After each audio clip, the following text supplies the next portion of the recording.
ये कहानी है माफिया क्वीन मिशा राठौर की, जिसे उसके चाचा चाची ने उसकी प्रॉपर्टी पाने के लिए धोखे से मार दिया। मरने के बाद उसका हुआ रिबीर्थ नॉवेल की दुनिया में, जिसकी मैन लीड एक लड़के के प्यार में पागल थी और उसने अपनी पूरी लाइफ उस लड़के के पीछे खराब कर दी। उसकी बॉडी में रिबीर्थ के बाद मिशा को पता चले उस लड़की के ऐसे सच जो गहरे राज में दफन थे, जिन्हें जान एक पल के लिए माफिया क्वीन भी हैरान रह गई। कौन थी वो लड़की और कौन था वो लड़का जिसके लिए वो लड़की थी पागल? क्या राज थे उस लड़की के जिन्हें जान मिशा हैरान रह गई? क्या मिशा उस लड़की की जिंदगी बदल पाएगी? जानने के लिए चैनल को सब्सक्राइब जरूर करें। चलिए शुरू करते हैं। मुंबई, रात 8 बजे। मुंबई का मौसम आज कुछ ज्यादा अच्छा नहीं था। चारों तरफ तेज हवाएं चल रही थी। आसमान में एक भी तारा नहीं था। काले बादल बरसने को आतुर थे। तेज बिजलियां चमक रही थी और उनकी घड़घड़ाहट की आवाज इतनी खतरनाक थी जिसे सुन हर कोई कांप जाए। तेज हवाएं जो तूफान का रूप ले रही थी। सड़कों पर कई जगह पेड़ गिरे हुए थे और अचानक ही तेज बारिश शुरू हो गई। वहीं एक सुनसान सड़क पर एक लड़की अधमरी हालत में पड़ी हुई थी। उसके ऊपर बारिश का पानी गिर रहा था, जिससे वो होश में आ रही थी। उसका चेहरा उसके लंबे बालों से ढका हुआ था। उसके मुंह से खून बह रहा था और उसके पेट पर कई जगह चाकू से वार किया हुआ था। शरीर के कई हिस्सों पर बैट से मारने के निशान छपे हुए थे। उसके शरीर से खून रिसकर पानी बूंदों में मिल रहा था। उसके आसपास बहुत सारा खून पड़ा था जो कि बारिश के पानी में मिलकर एक तरफ जा रहा था। उस लड़की की सिर्फ आंखें दिखाई दे रही थी और उसके कांपते सुर्ख गुलाबी होंठ जो कुछ फड़फड़ा रहे थे। उसने हल्की सी आंखें खोली और उसकी नजरें सीधे अपने सामने खड़ी एक औरत और एक आदमी पर चली गई। उस औरत ने एक महंगी बनारसी साड़ी पहनी थी। उसकी साड़ी के किनारी पर जड़े महंगे डायमंड्स जो रात के अंधेरे में भी चमक रहे थे। उस औरत के होंठों पर छाई क्रीपी स्माइल जो उस लड़की का मजाक उड़ा रही थी। उसके आसपास व्हाइट यूनिफॉर्म पहने बहुत सारे बॉडीगार्ड खड़े हुए थे। एक बॉडीगार्ड ने उस औरत के ऊपर अम्ब्रेला किया हुआ था। उस औरत की उम्र 45 के आसपास होगी। उस आदमी ने महंगा बिजनेस सूट पहना हुआ था। उसके हाथ में महंगी वॉच और डायमंड की रिंग जो उसकी रिचेस को दिखा रही थी। वो बारिश में भीग रहा था। उसके बालों से पानी टपक कर चेहरे से होते हुए नीचे की तरफ जा रहा था। अंधेरा होने की वजह से उसका चेहरा साफ दिखाई नहीं दे रहा था, पर आसमान में चमकती बिजली से उस पर रोशनी पड़ रही थी जिसमें उसका चेहरा हल्का दिखाई दे रहा था। वो आदमी दिखने में 50 ईयर्स के आसपास होगा। वो औरत हंसते हुए बोली, हाँ हाँ हाँ हाँ, आज तेरा अंत तेरे करीब आ ही गया। बहुत मेहनत करनी पड़ी तुझे यहाँ तक लाने के लिए मिशा बेटे। हाँ हाँ हाँ हाँ, पर आज तुम हमारे कंट्रोल में आ ही गई। अब तेरी सारी प्रॉपर्टी, पूरा बिजनेस, तुम्हारा घर और वो होटल वाली जमीन जिस पर हमारी कई सालों से नजर थी, तेरे जाने के बाद वो सब कुछ हमारा हो जाएगा और हम आराम से कंफर्ट जोन में रहेंगे। बोलकर वो जोर से हंसने लगी। उस औरत की हंसी पूरी सुनसान सड़क पर गूंज रही थी। उस आदमी के होंठों पर भी गहरी स्माइल छाई हुई थी। वो मुस्कुराकर बोला, ओह भाग्यवान, अब बेचारी को और कितनी तकलीफ दोगी। इसे इस मनुष्य के जीवन से अब आजादी दे दो। वैसे भी बेचारी ने अपने जीवन में काफी संघर्ष किया है। अब इसके संघर्ष का अंत कर इसकी आत्मा को शांति से इस मनुष्य जगत से आजाद कर दो। बोलते हुए उसने अपनी कमर के पीछे से गन निकाल उस लड़की की तरफ पॉइंट कर दी। तभी अचानक जोर की बिजली चमकी जिसमें उस लड़की का खूबसूरत चेहरा एक पल के लिए दिखाई दिया। उसकी काली गहरी आंखें जो अंधेरे से भी ज्यादा डार्क और खतरनाक थी। उसके लेफ्ट आंख के आईब्रो पर लगा एक साइड छोटा सा कट जो उसके लुक को प्रिटी के साथ डेंजर बना रहा था। उसकी छोटी सी नाक और होंठों के नीचे छोटा सा काला तिल जो उसे दुनिया की नजरों से बचाने के लिए खुद प्रकृति ने लगाया था। इतने जख्म होने के बाद भी उसके फेस पर कहीं दर्द का नामो निशान भी नजर नहीं आ रहा था। उसका एक्सप्रेशन लेस चेहरा जो कुछ शो नहीं होने दे रहा था। अचानक ही उस लड़की के होंठों के कानों तिरछे मुड़ गए और उसकी तेज हंसी पूरी सड़क पर गूंज गई। उस लड़की के हंसने की आवाज सुनकर वो आदमी और औरत एक पल के लिए चौंक गए और उनके होंठों की वो मुस्कुराहट फीकी पड़ गई। वो लड़की कुछ पल हंसी और दूसरे ही पल उसका चेहरा एक्सप्रेशन लेस हो गया। उसने उस औरत और आदमी की तरफ देखा और सर्द आवाज में बोली, तुम दोनों को क्या लगा मिशा राठौर को हराना इतना आसान है? जिसके पैरों में बड़े से बड़े बिजनेसमैन तक झुकते हैं, वो तुम जैसे दो मामूली लोगों से हार जाएगी। मिशा राठौर कुछ भी हो सकती है पर बेवकूफ नहीं। तुम दोनों ने मुझे धोखा दिया इसलिए नहीं कि तुम दोनों इंटेलिजेंट थे बल्कि क्योंकि मैंने तुम दोनों को मुझे धोखा देने दिया। रिश्ते में भले ही तुम दोनों मेरे चाचा चाची लगते हो पर माइंड में मैं तुम दोनों की माँ लगती हूँ। मिशा राठौर को नहीं कोई हरा पाया है और नहीं कोई हरा पाएगा।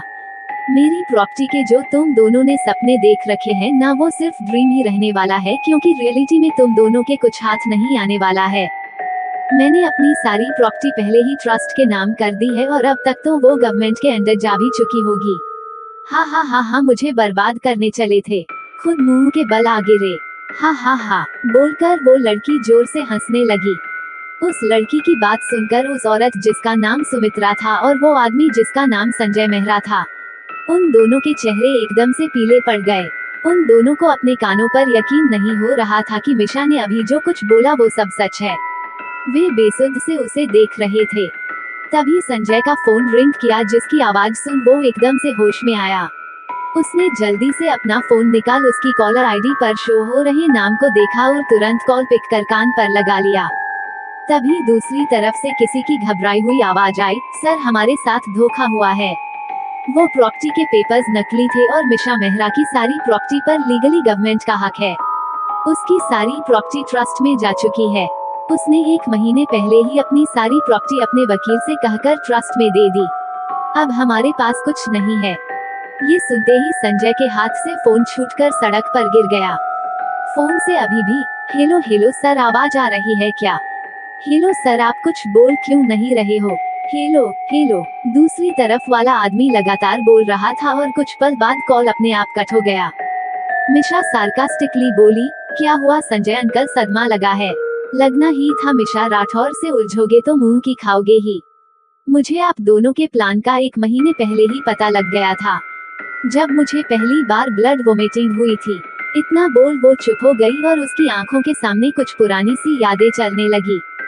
1 महीने पहले सिटी हॉस्पिटल, मिशा डॉक्टर के केबिन में बैठी एक्सप्रेशन लेस चेहरे से अपने सामने बैठी लेडी डॉक्टर को देख रही थी। डॉक्टर के हाथ में एक फाइल थी जो कि मिशा की हेल्थ रिपोर्ट थी। मिशा डॉक्टर को देखते हुए सर्द आवाज में बोली, is there any problem doctor?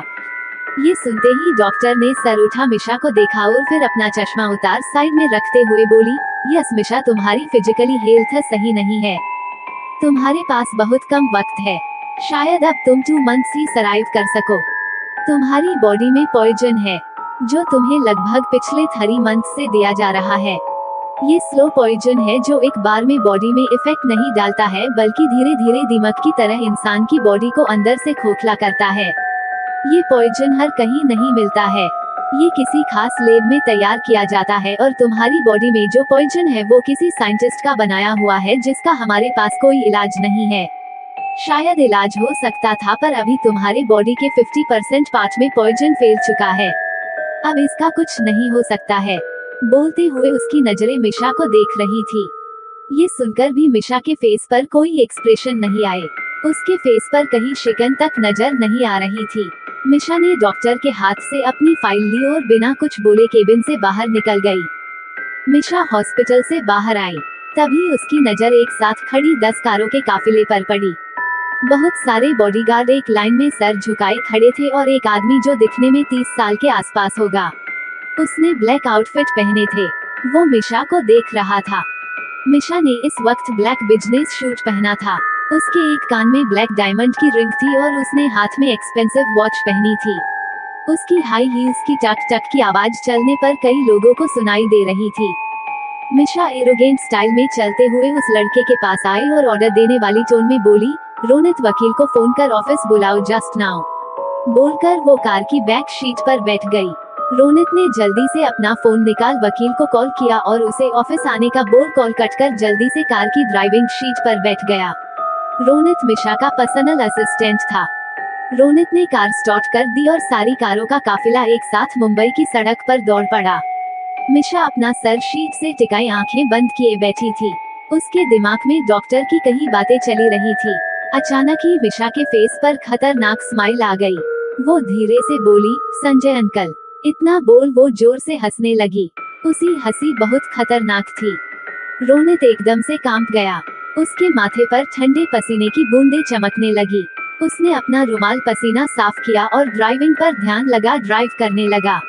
Ronit को पता था उसकी एक गलती और उसकी सांसें उसकी बॉडी से हमेशा के लिए जुदा हो सकती थी। कुछ देर बाद मिशा की कार एक बड़ी सी बिल्डिंग के सामने आकर रुकी, जो आसमान की ऊंचाइयों को छू रही थी। एक गार्ड ने जल्दी से आकर मिशा के साइड का डोर ओपन किया। मिशा कार से बाहर आई और बिना किसी पर ध्यान दिए सीधे ऑफिस में अंदर चली गई। मिशा लिफ्ट के अंदर आकर टॉप फ्लोर का बटन प्रेस किया और कुछ देर बाद वो सीईओ के केबिन में चेयर पर बैठी सामने बैठे वकील को देख रही थी। वकील शांत भाव से बैठा मिशा को देख रहा था। मिशा अपनी चेयर को आगे पीछे करते हुए बोली, पेपर्स। इतना बोल उसने अपना एक हाथ आगे कर दिया।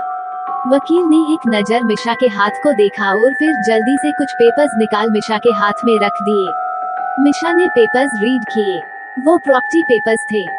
मिशा ने कुछ पल पेपर्स को गौर से देखा और फिर उन पर साइन कर वकील को दे दिए। वकील ने पेपर्स उठाए और वो वहां से निकल गया। मिशा उठकर ग्लास विंडो के पास आई और बाहर मुंबई के नजारे को देखते हुए धीरे से गुनगुनाई बोली, पहाड़ों को भी चुटकी में मसल सकती हूँ मैं, समंदर पर भी जो चाहूँ तो चल सकती हूँ मैं। आज का टशन में हूँ, आज का रुस्तम मैं हूँ, दुश्मनों पर है जो गिरता है वो एटम बम में हूँ। गुनगुनाते हुए वो जोर से हंसने लगी। Flashback and. मिशा की आंखों के सामने यही सब सीन चल रहे थे, तभी उसे संजय की आवाज सुनाई दी, तुम्हें तो मैं छोड़ूंगा नहीं। तुमने हमारे साथ विश्वासघात किया है मिशा। अगर तुम्हें अपनी संपत्ति देनी ही थी तो हमें भी दे सकती थी, पर नहीं, तुमने वो सब कुछ सरकार के नाम कर दिया। अब हम भी देखते हैं तुम्हें कौन सी सरकार बचाती है। हमारी सारी योजना खराब कर दी तुमने। अब हम तुम्हारा खेल खत्म कर देंगे। बोलकर संजय ने एकदम से अपने हाथ में पकड़ी गन का ट्रिगर दबा दिया। उससे निकली गोली सीधा मिशा के फहद के बीच में जाकर लगी। मिशा की हल्की सी आह निकल गई और उसकी सांसें थम चुकी थी। मिशा की आंखें अभी भी खुली थी और उसके संजय और सुमित्रा का अक्ष दिखाई दे रहा था। अचानक जोर से बारिश होने लगी। बारिश को देखकर लग रहा था जैसे वो मिशा की मौत का कहर सब पर बरसा रही हो। That's for it's today guys, मिलते हैं नेक्स्ट पार्ट में। लाइक शेयर और सब्सक्राइब जरूर करें नेक्स्ट एपिसोड देखने के लिए।